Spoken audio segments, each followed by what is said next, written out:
পুলিশের ইন্টেলিজেন্স নেই যে শাহজাহান কোথায় লুকিয়ে আছে সেটা বার করতে পারছে না।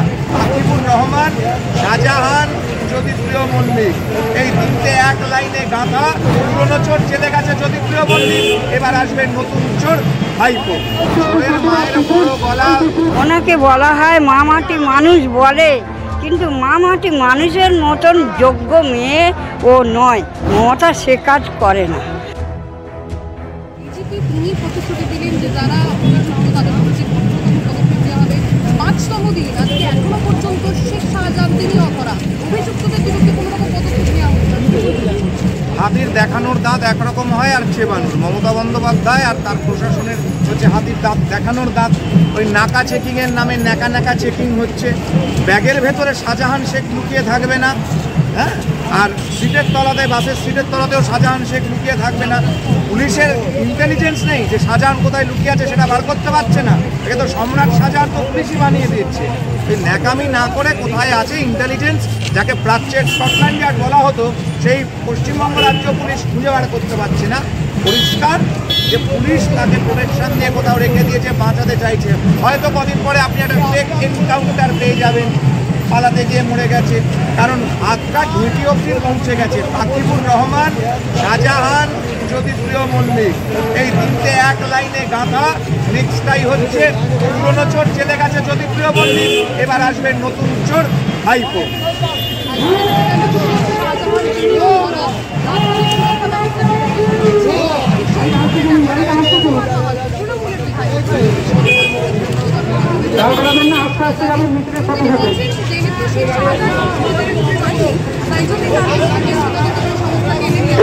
এসব গালগপ্প কথা না দিয়ে তো শুভেন্দু অধিকারী ছবি আছে, বলতে চাইছে তাহলে বড় মাথাকে আমরাও বলছি মমতা চোর, ভাইপো চোর, তাহলে ওকে ধরে নেওয়া হোক। যদি যুক্তির হয়, এরকম লজিক হয় থাকে, তাহলে মমতাকে পুলিশ মন্ত্রী মমতা বন্দ্যোপাধ্যায় অপদার্থ, পুলিশ মন্ত্রী প্রশাসন অপদার্থ, ধরতে পারছে না, ধরতে চাইছে। কারণ মমতা ব্যানার্জি বলেছিলেন, নিশ্চয়ই মনে আছে, প্রেস কনফারেন্স করে, যদি তৃণমূল করতো তাহলে কি ওকে আমরা ধরতাম? ভগবানপুরের বিষয় বলে আছে, শাহজাহান তৃণমূল করে, সিপিএম এর ছাত্রী, সিপিএম এর নিজের দলে সংসার চালাচ্ছে।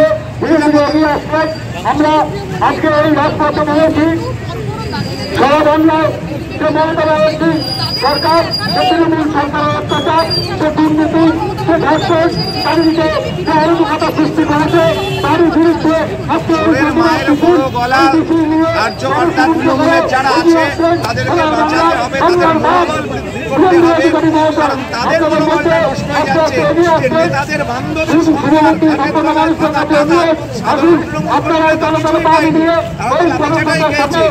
এমন দলের জন্য কাজ করবে কি করবে না, মনোবল বৃদ্ধি করার চেষ্টা করছে। কত বছর বয়স? হ্যাঁ, আমার ওই 70-এর কাছে যাচ্ছে, একটু কম হবে। কতদিন থেকে বিজেপিকে সমর্থন করছে? বিজেপির সমর্থন রাম মন্দির যখন থেকে প্রতিষ্ঠা হয়েছিল, রামশিলা পূজা হয়েছিল, তখন থেকে আমি রামশিলা পূজাতে আমি বরণ করেছিলাম। অযোধ্যার মন্দির যখন ভেঙেছিল, সেই তখন থেকে আমি এখনও এই দলে আছি। এই যে রাম মন্দির তৈরি হচ্ছে, তুমি যাবে নাকি? আমার তো যাওয়ার কথা হয়েছিল, কিন্তু এখন আমাদের পশ্চিমবঙ্গ তো বারণ করেছে যে এখন গেলে খুব ভিড় আছে, আমাদের পরে যেতে কোনো ব্যবস্থা একটা মোদী সরকার করবে। এই যে তুমি বিজেপির মিছিলে হাঁটছো, শুভেন্দু অধিকারী এসে জানো তো? হ্যাঁ, এসেছে, শুনছি, আমি দেখিনি। শুভেন্দু অধিকারীকে তোমার রাজনীতিবিদ হিসেবে কেমন লাগে? হ্যাঁ, শুভেন্দু অধিকারীকে তোমার বিরোধী দলনেতা হিসেবে কেমন লাগে? খুব ভালো লাগছে, ওই একাই লড়াই করছে। ওই রকম আমাদের পশ্চিমবঙ্গে যদি আর দুটো একজন কেউ থাকতো তাহলে আমরা একটু বাঁচতে পারতাম, কিন্তু আমাদের বাঁচার রাস্তা নেই। এমনকি আমাদের এই দক্ষিণ বারাসতে মুসলমান মেয়েরা দলে এসে আর পা দিয়ে এরম পদক্ষেপ করছে।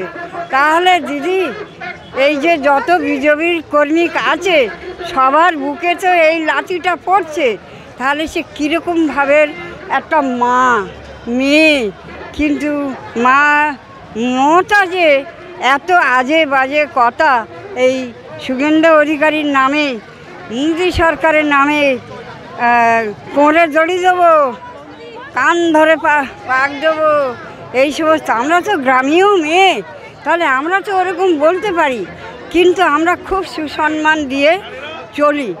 কিন্তু বলুন আর কিছু বললে। মমতা বন্দ্যোপাধ্যায়কে শ্রী চৈতন্যদেব, কখনো মাদার টেরিজা, কখনো সারদা মার সাথে তুলনা করা হয়, কি বলবে? উনি তো মাদার টেরিজা নয়, মাদার টেরিজার মতো নয়। ওনাকে বলা হয় মা মাটি মানুষ বলে, কিন্তু মা মাটি মানুষের মতন যোগ্য মেয়ে ও নয়।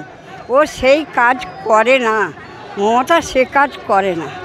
গরিবের এক কথা বলে আর অন্য কথা কাজ করে, উল্টো কাজটা করে। তুমি কি চাও এবার লোকসভা নির্বাচনে পশ্চিমবঙ্গে বিজেপি ক্ষমতা আসুক, এলে আমরা এই ভারতবর্ষে জয় করি, তাহলে আমরা খুব ভালো হয়।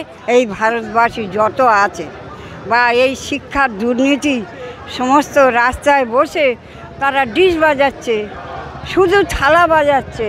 এই রোদ বৃষ্টি ঝড় সব কিছু নিয়ে তারা অনেক দিন ধরে এই রাস্তায় বসে রয়েছে। মমতা সরকার একবারও তাদের দিকে তাকায় না। কখন উনি জিতবেন, কোথায় যাবেন, গেলে দলটা একাবদ্ধ করবে, সেই দিকে উনি আছেন।